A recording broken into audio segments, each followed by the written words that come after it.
Introducing Kicking Back with the Cooks, presented by Woodhouse. 18 brands, 16 convenient locations, simplified car buying to save you time. Shop, finance, and buy online at woodhouse.com. Here's head coach John Cook, along with your host, Lauren Cook West. Welcome back. Another episode, Kicking Back with the Cooks. It's the month of April, and it's birthday month for Coach Cook. So it's a big month for you. But you're 15 minutes early. We're supposed to record this at 10 a.m. on a Friday morning.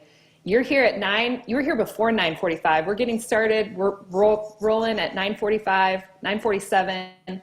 I don't think you've ever been early for anything in your life. I would disagree with that.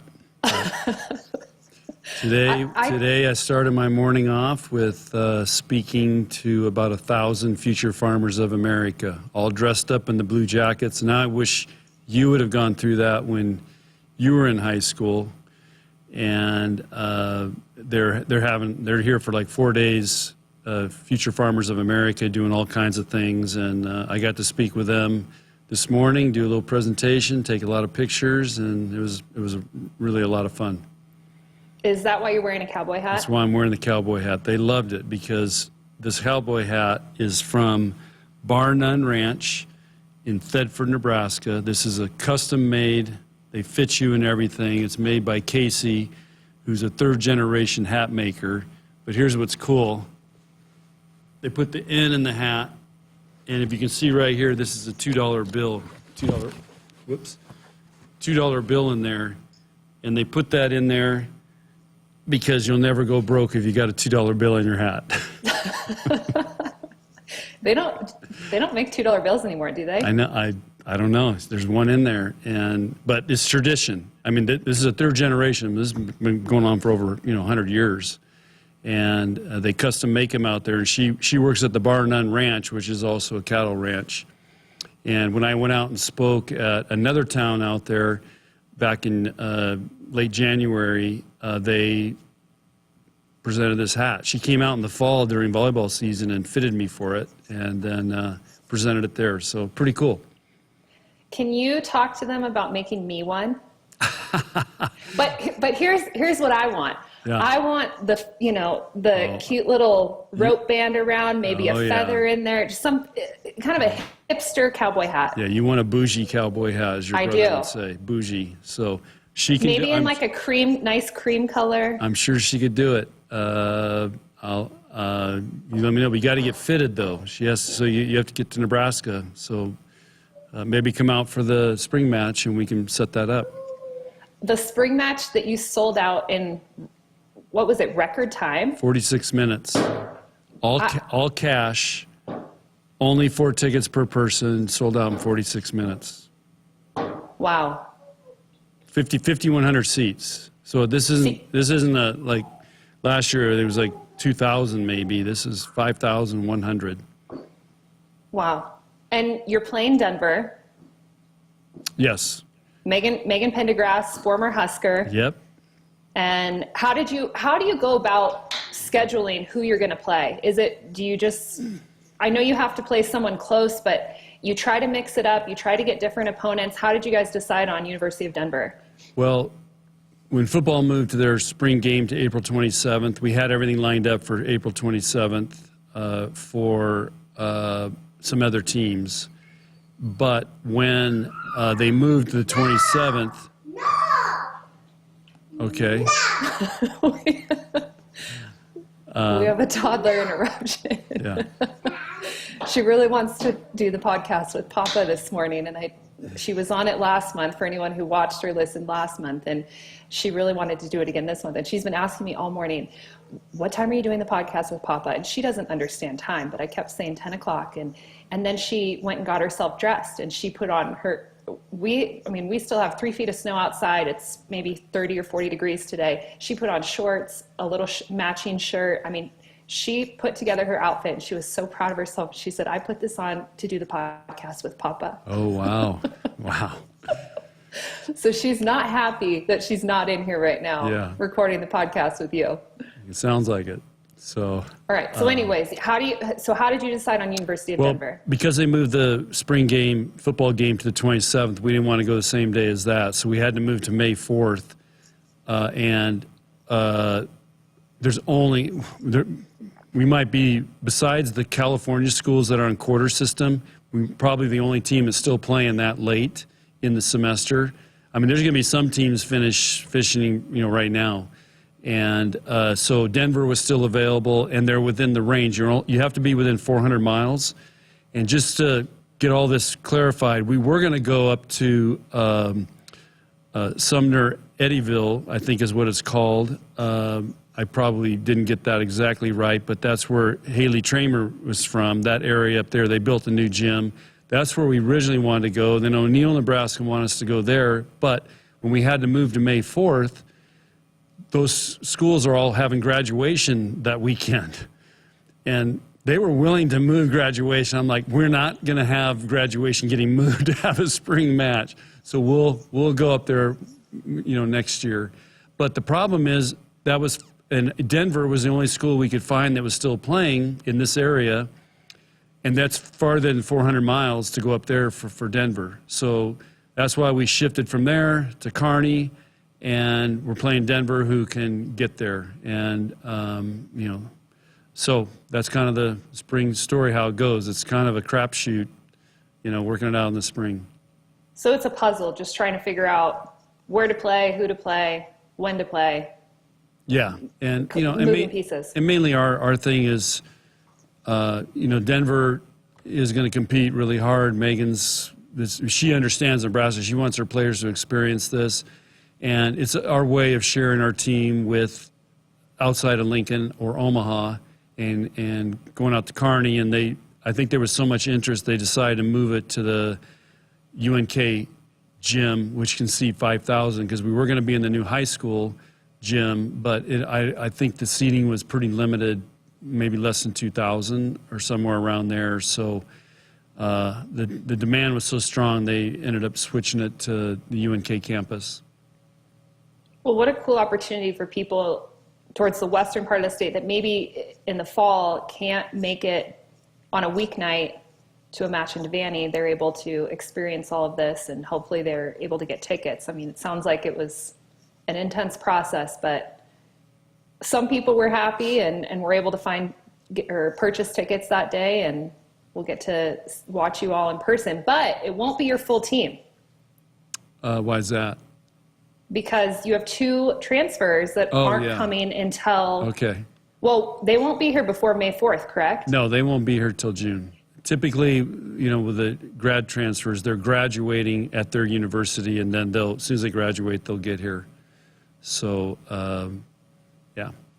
Is there anyone else who will not be participating in the spring match, who will be in the fall, or anyone who's injured or hurt who maybe we won't see out on the court? Well, I hope when we get to there, everybody's ready to go. But Allie is training with us this spring, but I don't think we're going to have her play unless we need her to play. So. And when is she transferring? She's doing the reverse. So Allie is here to graduate, go through graduation, and then she'll move to LA. So, I can talk about her, but I can't talk about the other ones. So welcome to the NCAA. But everyone else is participating in spring practice. Everybody's going hard right now, so we're getting after it. Well, let's get into it, and then we'll shift to some Cowboy talk, because you have some horse updates and some interesting things that we'll end on. But I want to first give us a quick recap of the beach season, because you guys, that's completed. You've now officially moved to indoor. So quick recap of how beach season went, your overall take on it. Beach season, we won the most matches we've ever won. We played a very difficult schedule, like we always do. So we're getting better and more competitive. Our 2 freshmen, Skylar and Liv, are really good beach players, and they did a really, really good job. So I think they've actually helped us to have a really good beach season, just because typically when those freshmen come in, they've never played beach before. These guys have played beach, they've trained beach. I think they've even played in some tournaments. So they really elevated our team. I was very impressed with them.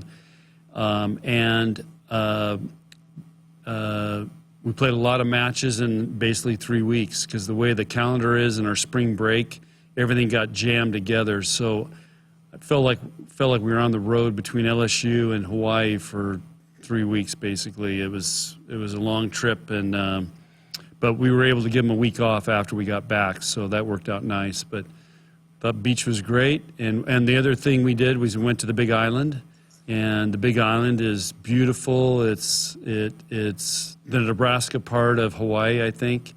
Very agricultural. There's deserts, there's snow, there's beautiful, rainforests. It's a crazy island. I mean, the volcano goes up to 13,000 feet. So we got to experience playing over there, and we actually played one of our tournaments on a court that the sand is black. So it's crushed lava. I mean, it's regular sand, but it's crushed lava, so it's black. So you have to be careful. The weather was really nice, but if it gets really hot, they could burn your feet. And someone actually cut their foot on this, correct? Yes. One of our players was not a freshman, was swimming and happened to hit her foot on a piece of lava, and we had to take her to get stitches. But the stitches are out. She's back in practice. She's okay. She's back going. You never know. She can hide that, so... And you were with the team for some of that, but then for other parts of that 3-week long stretch, you were doing some home visits, you were maybe doing some recruiting trips, some speaking engagements. Can you touch on any of that, or is there anything you can talk about there? Yeah, well, so anytime, I don't coach beach, so my calendar is more flexible. So on the way to Hawaii, I stopped and did recruiting, and then did a home visit, and then on the way back, did more recruiting and another home visit. So just trying to, take advantage of those opportunities, and I just met the team in Hawaii, and then I met them back in Lincoln. So it's that's how it works. And during the spring, it's hard to recruit because you're practicing. We're doing beach. So this year we take Thursdays off, so we can, because we have a crazy class schedule that day with some people. So we have people that get out late and people that have night class on Thursdays. So we take Thursdays off, so one of us can always, or two of us can always be on the road recruiting. So Jalen was recruiting yesterday, which was Thursday, and then we try to recruit Sundays because we practice on Saturdays. So it's you're cramming these things in. You're still trying to recruit because our recruiting season ends at the end of April, and then it starts back up in June. But that's when we're making offers and doing those things. So you kind of burn the candle at both ends. The spring is one of the busiest times of the year, and that's why I look forward to the fall, because you don't have to be out recruiting, and we're in a routine. Now we do travel to play, but we're getting our routine. Right now and again, I do speaking stuff, so I just spoke to the Future Farmers of America today at PBA, and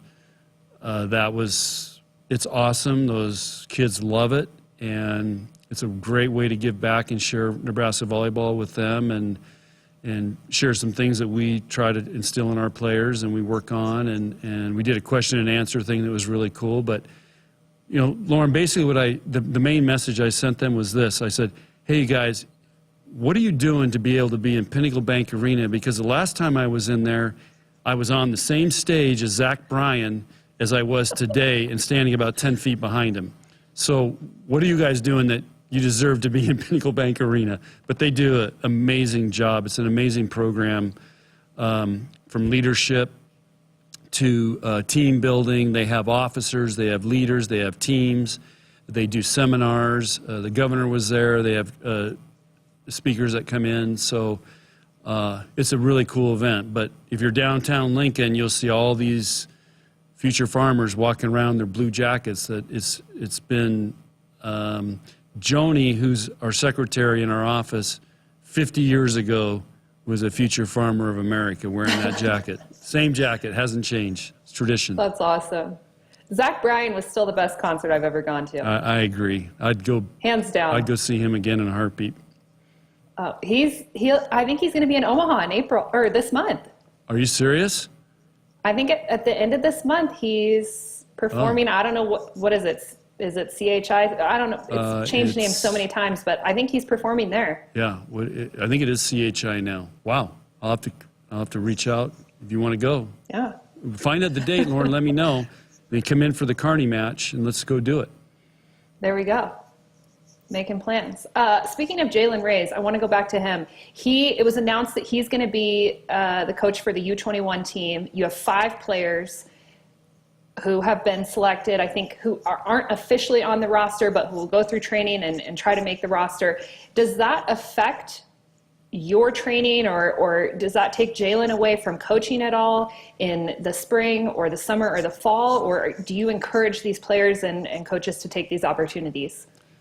Well, we encourage them. Kelly has signed up in the USA program now to coach because it's a great experience for them to get. Jalen's been very, very involved last several years with USA, doing camps and different things that they do. The dates work out beautifully for us because we finish our first round of camps on June 14th. That's when they leave to go train, and they get back July 1st when Junior Olympics start. Junior Olympics is very late this year. I mean, I don't even think I'm going there till July 5th or something, or July 4th to start, because it's spread out and it's over different age groups. So that window in there in June works out great. And like you said, 5 of our players have been invited to that, along with some other players we've recruited. So it's a really, really good team. It's going to be very competitive. And so it's a great honor for Jalen. It gives them great experience. And they'll go to Canada and play in what's called the NORCECA Championships, which is North American zone for the Olympics. So that's Canada, United States, Cuba, Mexico, Dominican Republic. There might be a couple other small countries in there, but that's Puerto Rico. There's the other one, Puerto Rico. And that's the competition, and you win that championship. And then from that's a qualifier for the big tournaments like the World Championships and some other big tournaments that they'll have next year. Do you worry about burnout? A little bit, and we'll have to work with our players on developing a great plan. Of course, they don't have to do this, but again, the dates work out pretty good. We graduate, they'll have a couple weeks off. They'll have to come back and start getting physically ready and gym ready to go, and potentially have 2-a-days. So we'll make a good plan so they get rest and recovery and some downtime, and they'll get to do that. But a lot of them really like playing for USA. All right, here's the last few things I want to talk about with volleyball. And we've never done this before, but we're going to go through each position, and just your focus for the spring, you're going to give me 2 or 3 things that you're focusing on for each position. So for example, I'll say setters, and maybe give me 2 or 3 keywords, key phrases, or skills that you're focusing on with the setters, and we'll move through each position. Does that make sense? Is this like rapid fire, Lauren? Because I love rapid fire. It is like rapid fire, but with volleyball and with your positions on the court. Does that sound good? Let's do it. Let's do it. See what comes out. I don't know. I have no idea what will come out, but let's see what comes out. Well, you're back to coaching, right? I know you didn't coach serve the ball beach. over the net in the court. That's oh my one gosh, big please. focus. And set the freaking middles. Yeah, we'll do that.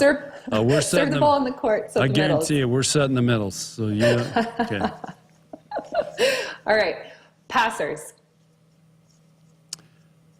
Confidence. We're working on some new drills that Jordan showed us and worked with, which is helping create a great angle. What's happening in college volleyball, the ball's moving so fast now and so much, which we saw against Texas. You don't have time anymore to pass the way we used to teach it. So you just have to have a great platform. And that's what's so great about beach for us, because in beach you can't move your feet when you pass. So it's all your platform. So it's a great transition to indoor. We're working on developing their platforms and their angles and their feel for the ball. And we've got some great drills that we're doing that kind of over-exaggerate it. Pin hitters. So right sides, outsides. We're working on trying to hit the ball harder.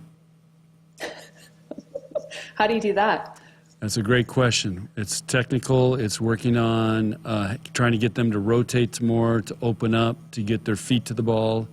So and we can do a whole coaching clinic on how to do that. And it's not that we do a coaching clinic every day in practice, but there's some things we're working on. But the goal is to hit the ball harder. I'll tell you what, I don't want to be playing defense against some of your outsides if they're trying to hit the ball harder, especially Harper Murray. Yeah. I would be running the other direction. All right, middles. The focus for middles is what we call calm under stress. So I'll explain that. The middle position, there's a lot going on around you, and you're stuck in the middle, right? And you got hitters on both sides, you got defenders on both sides, you got all this going on, you got 3 hitters coming at you, you're expected to block them all. So we're really working on just how do we stay calm in the storm. And it's through breathing, it's through vision, it's just getting your body to settle down and be relaxed, ready to go. So that's our big focus this spring. It is a very difficult thing to master. The players that are at the Olympic level, the professional level, the ones that Jordan's playing with, they have learned how to do that just to be calm under stress. Because if you get all worked up and you start thinking and guessing, and then you're 2 steps behind before anything even happens. I need to take that advice into everyday motherhood with a toddler, a 3-year-old toddler. Yeah. All right, my favorite position, setters. Kelly's been working with the setters a lot. I've kind of let her go. She trained Kennedy all spring, and I was down there watching. And I'm just trying to help Kelly develop her confidence in what she's teaching. She's got a great eye for setting. But the biggest thing is the best term I could use is just their posture. Okay, and so posture means, do you get your feet to the ball? Are you underneath the ball? Are your hands in the right position that you can set anything you want? And again, that is all prep, how you start, what are you watching? Are you watching the passer and how that ball comes off the passer? Because everybody's a little bit different. So they got to anticipate that. If you watch great setters, Lauren, and you know, I don't want to brag about you, but you were a great setter. If you watch great setters, they make it look effortless to get to the ball. It's almost like they know where the pass is going to be. Then you watch young setters, and they just look like they're always late to the ball. So we're trying to get our setters to be early to the ball and be in great posture. Now, obviously, if the pass is low or something, you can't do that, but on good passes, and that's what we're really working on. That's footwork, it's vision, it's all kinds of things, but trying to make, another great way to say it is make it look easy. Keys with serving. Besides getting it in. Yeah, 80% have to be float serves. So you got to serve a ball that floats. The ball can't have spin on it. We're also working on jump serving. And we're working on jump serving just to develop that. They like it. And we're working on jump serving to help them hit the ball harder. That's one of the things we're doing. When you say jump serving, you mean like jump top spin? Jump top spin, yeah. Because if you go watch a men's practice, every time I do this, we were in Hawaii, went and watched the Hawaii men train, and every guy can serve the crap out of it with a jump serve. Why is that? Well, that's what they do in men's volleyball. And every guy's got a great arm, and everybody can hit the ball hard. Well, they do a lot of jump serving, they do a lot of hitting, and so we just incorporate that in there. Maybe we come out with a jump serve. I mean, a couple players have shown some potential to have a pretty good jump serve. Keys for defense. We haven't even talked about defense. So you haven't done the cone drill? We've done it. I think we've done it once, but we're playing more and doing more stuff across the net right now as opposed to just getting reps. We get plenty of reps. So this is more about, teaching them to read and feel and move and control the ball. And what about offense? That's a big focus for us this spring is getting our hitters and setters on the same page, understanding tempo depending on where the ball's passed. We're working on trying to be better in the back row. So just being more consistent offensively. Of course, you got to pass to do it.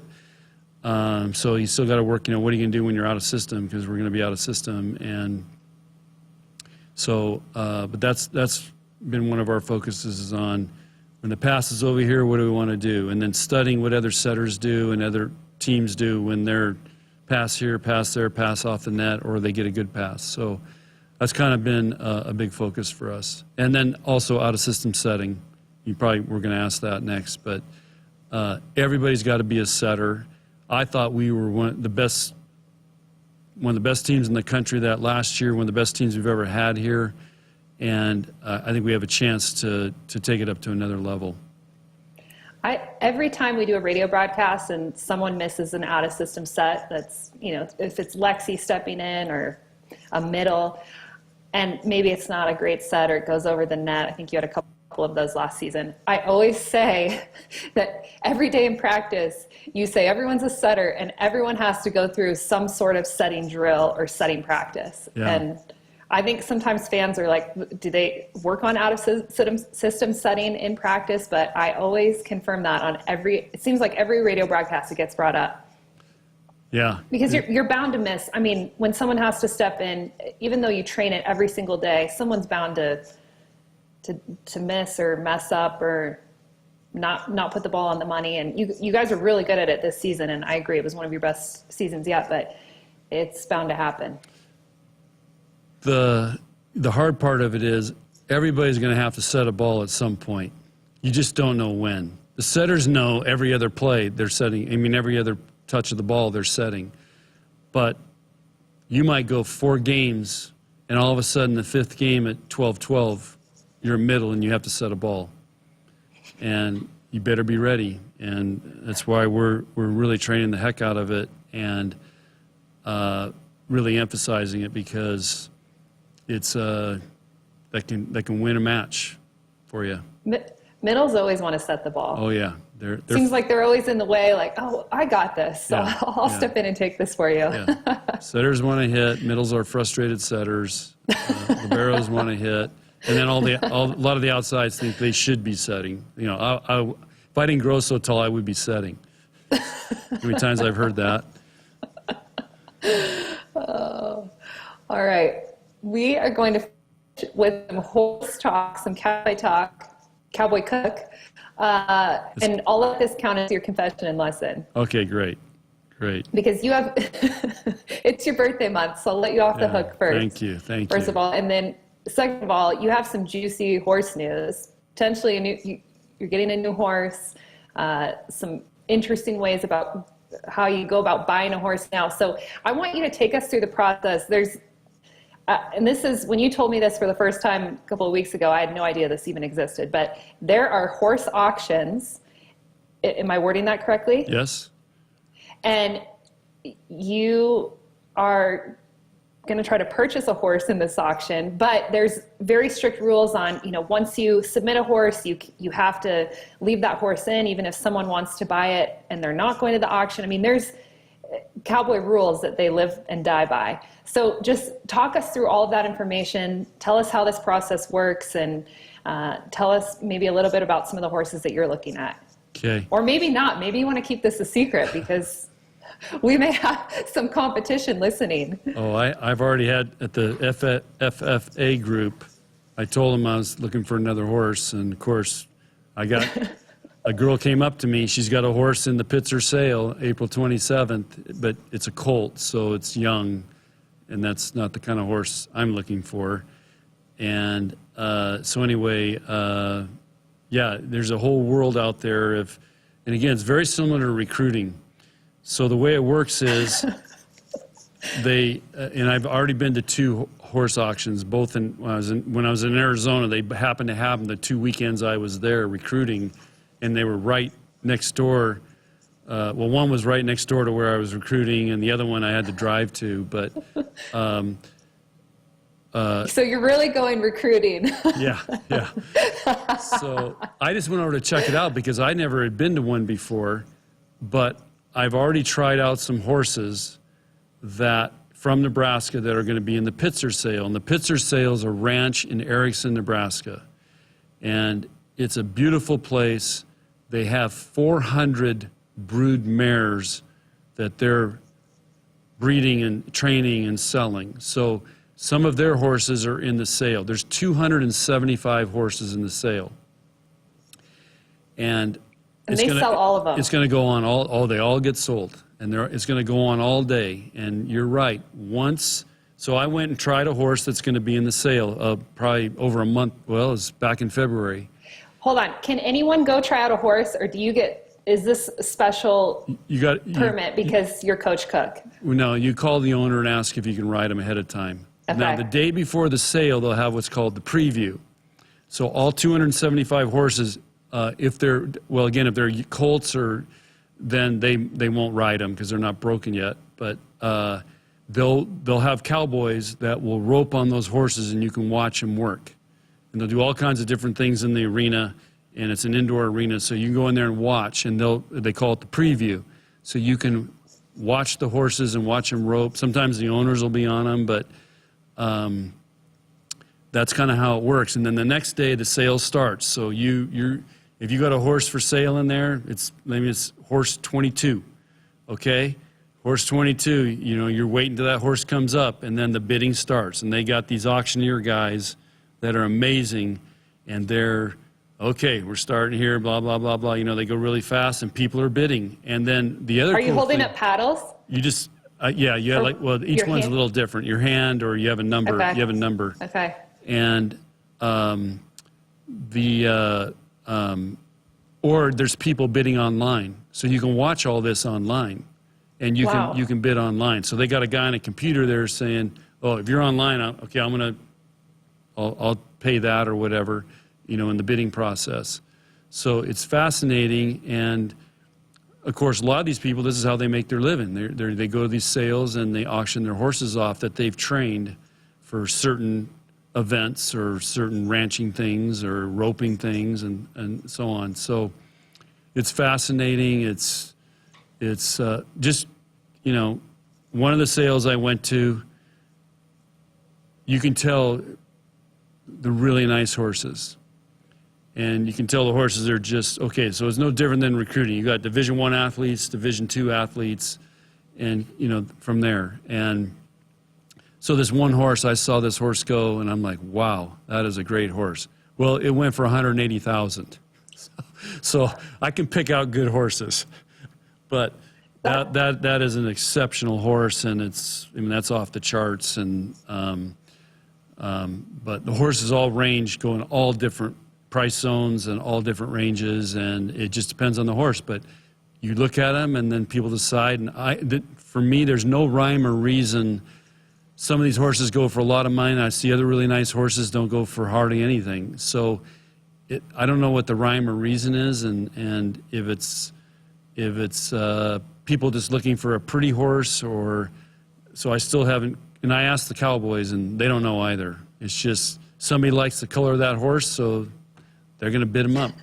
That's how I would do it. Yep, I know. I think that's what happens. I think there's a lot of moms or women that are telling, oh, I like that horse, let's go get it. So, yeah. Or picking out a horse for your granddaughter, which you're supposed to be doing. Well, the key is there. The horse is not going to buck. So, yeah. So that's why I look at older horses, because they're just more mature and veterans, and they're over that.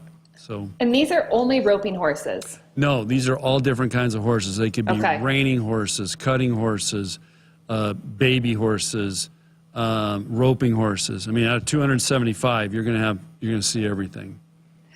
Are they well taken care of? Well, this isn't like how they have auctions to slaughter animals and they're in terrible conditions. I mean, these horses are well taken care of. Yeah, they spend. They primp the horses for the sale. So let's put it that way. Their coats are shiny, their manes and tails are beautiful.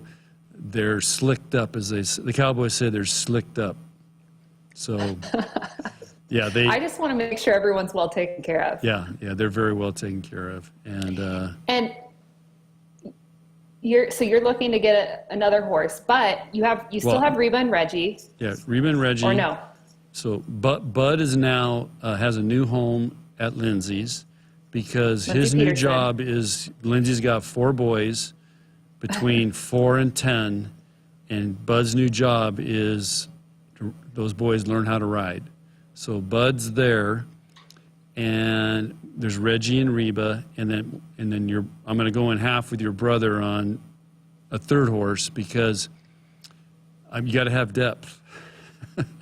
And what we've learned is building the horse roster. Yeah, horses get bored or burned out, so you just can't go and rope on them every day. They need variety, just like we all do, and there's no difference. So they need to go on trail rides. They need to have time off.